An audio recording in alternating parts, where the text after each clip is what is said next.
নমস্কার বন্ধুরা, welcome to মায়ের হেসেলে। শীতকাল পড়ে গেছে আর বাড়িতে বাড়িতে কিন্তু কপিও চলে এসছে।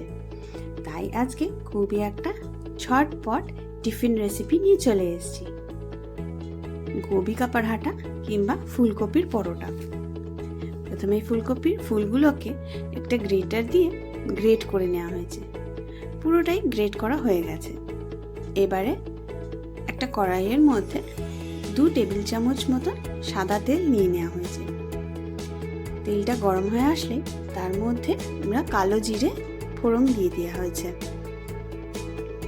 1/2 টিস্পুন মতন কালো জিরে দিয়ে একটু ভালো করে ভেজে ভেজে নিয়ে যে গ্রেট করা ফুলকপিটা ছিল সেটা পুরো দিয়ে দেওয়া হলো। তার মধ্যে দেওয়া হয়েছে কাঁচা লঙ্কা কুচো করে আর আদা থেঁতি বা আদার পেস্ট। ভালো করে এবারে নেড়ে নিতে হবে। ঝালটা কিন্তু আপনাদের স্বাদ মতন দেবেন। একটু নাড়াচাড়া করে এর মধ্যে এবার স্বাদ মতন নুন দিয়ে দেওয়া হয়েছে আর অল্প একটু চিনি, 1 চিমটে মতন চিনি দিলেই যথেষ্ট, যাতে নুন আর মিষ্টির ব্যালেন্সটা হয়ে যায়। ভালো করে আবারও এটাকে নেড়ে নেওয়া হচ্ছে। এটা কিন্তু একদম ঝটপট রেসিপি, সকালের টিফিন বা বিকেলের টিফিনের জন্য এটা কিন্তু একদম পারফেক্ট। এবারে অল্প একটু আমচুর পাউডার দিয়ে দেওয়া হলো। ভালো করে এটা নাড়তে থাকবে, যাতে এটা নাড়তে নাড়তে যেন জল ছেড়ে সেদ্ধ হয়ে যায়। আর একটু হিং। আমাদের কিন্তু মোটামুটি ফুলকপিটা নাড়তে নাড়তে একদম সেদ্ধ হয়ে গেছে।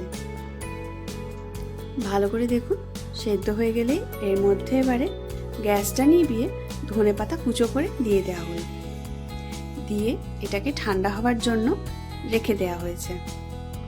একটা থালা নিয়ে নেওয়া হয়েছে, এর মধ্যে 3 কাপ মতন আটা দিয়ে দেওয়া হচ্ছে। আমরা পুরোটাই আটার করছি, এর মধ্যে ময়দা ব্যবহার আমরা একটুও করিনি। সকালের জলখাবার বা অফিসের টিফিনের জন্য এটা কিন্তু খুব ঝটপট হয়ে যায়। এর মধ্যে এবারে দিয়ে দেওয়া হচ্ছে নুন স্বাদ মতন, তার সাথে কালো জিরে আর জোয়ান। কালো জিরে আর জোয়ান দিলে কিন্তু পরোটার স্বাদ এমনি পাল্টে যায়।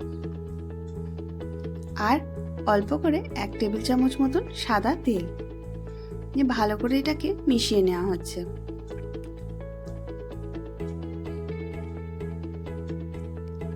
এটা ভালো করে মিশে আসলে এর মধ্যে এবারে অল্প একটু 1/4 টিস্পুন মতন রেড কাশ্মীরি চিলি পাউডার দিয়ে দেওয়া হচ্ছে এর মধ্যে। দিয়ে আবারও এটাকে ভালো করে মিশিয়ে নেওয়া হয়েছে। দিয়ে এবারে অল্প অল্প জল দিয়ে এটাকে ভালো করে ময়দাটাকে মেখে নেওয়া হচ্ছে। বেশ ময়দাটা কিন্তু মেখে নেওয়া হয়েছে, খুব শক্তও নয়, একদম কিন্তু খুব নরম নয়, মোটামুটি মেখে এবারে এক একটা করে ছোট ছোট করে আমরা এটা লেচি কেটে নিচ্ছি। লেচিগুলোকে গোল গোল করে পাকিয়ে নেওয়া হয়েছে।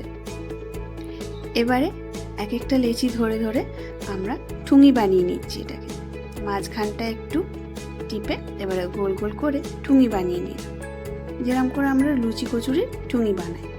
এই যে ফুলকপি স্টাফিংটা তৈরি করা হয়েছে সেইটা এর মধ্যে অল্প একটু দিয়ে মুখটা বন্ধ করে দেওয়া হচ্ছে।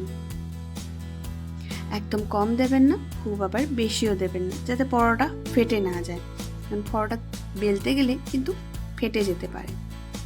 এবারে আটা দিয়ে হালকা হাতে একটু টিপে হালকা হালকা করে কিন্তু এগুলোকে বেলে নিতে হবে।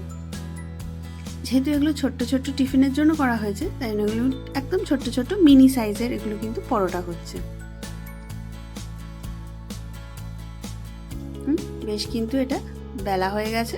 এরকম করে সবকটা বেলে এবারে প্যানের মধ্যে একটা ননস্টিক প্যানে আমরা এটাকে করছি, তাহলে কি কম ঘি লাগবে। আমরা এটা ঘিতে ভাজবো, আপনারা চাইলে কিন্তু সাদা তেলেও ভাজতে পারেন।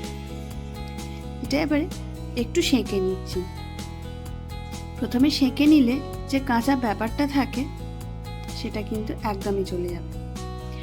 যদিও বা আমাদের পুরটা রান্না করা আছে, কিন্তু তাহলেও একটু যে কাঁচা আটা ময়দার ভাবটা থাকে সেটা চলে গেলেই কিন্তু ভালো লাগবে খেতে। তাহলে কিন্তু কপির যে ফ্লেভারটা সেটা আসে। একটু নেড়ে ছেড়ে এর মধ্যে এবারে ঘি দিয়ে দেওয়া হচ্ছে।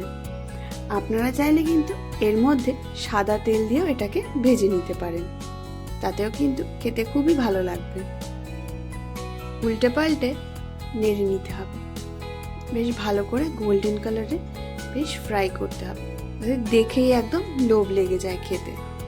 গরম গরম যে গন্ধ বেরোয় না, তাতেই কিন্তু মনে হয় খেয়ে নিই।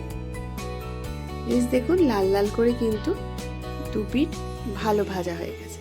ব্যাস আমাদের রেডি হয়ে গেছে ফুলকপির পরোটা বা গোবি কা পরাঠা। রেসিপিটা খুবই ইজি আর ঝটপট। ভালো লাগলে একটা লাইক, শেয়ার আর সাবস্ক্রাইব করে দেবেন। আবার একটা নতুন ভিডিও নিয়ে নতুন রেসিপি নিয়ে আসছি। ভালো থাকবেন। নমস্কার।